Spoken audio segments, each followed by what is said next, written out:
That was fantastic. Hello, Opalphiles! Welcome to yet another Technique Tuesday, where we talk about technique on a Tuesday. So today I wanted to talk about scales and how I teach them, how you can work on them, different things. So if you are in, my live Opalphile studio, I usually do scales halfway through the first year. I might secretly introduce them as a solfege exercise early on. But basically I want to make sure that they're grounded in an oral approach. So you can do them out of the book. There's tons of method books that I do love to use, but I don't usually use these scale books until, after we have discovered how to figure out a scale by yourself. So the first thing we want to do is find a tonic. The first scale I usually do is G major with students. And the way I'll teach it is by singing through it with solfege first.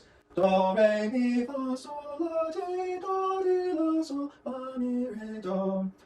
And then we'll do what we call mini scales. So the mini scales are just 2 or 3 note patterns that we'll just do back and forth, usually at the beginning of each lesson. And that's how I kind of secretly introduce them before they're actually called scales. But that kind of looks like this.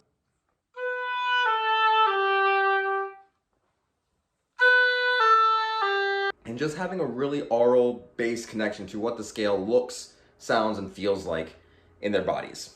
So after that, we'll do what's called sprints. And these are just going to be 3 note and then 5 note versions of the scale. Hang on. Okay. Sprints. So the sprints are just 3 and 5 note versions of the scale. So that'll look like this, up and down.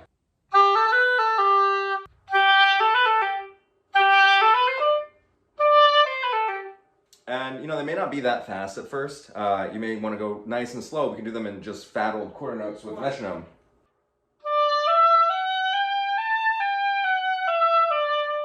Or what have you for the scale that you're working on. Once that's done and it exists in the student's imagination, it's really easy to kind of put them together with the boundaries of, well, it's these finger combinations, just we're going from tonic to tonic. Obviously, it's a little bit of a memory issue for a lot of students at the beginning, but I really think it's important for them to struggle through it, especially with the G major scale. I just feel like once you learn how to figure it out with one, you can do it for all of them when the time comes.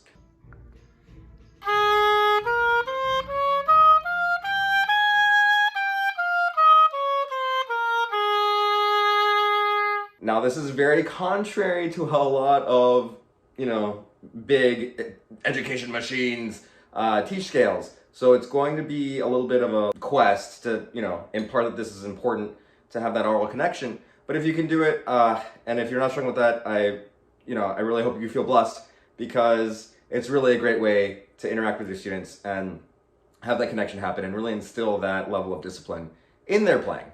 I hope that helps, and good luck with your scales. And as always, play beautifully.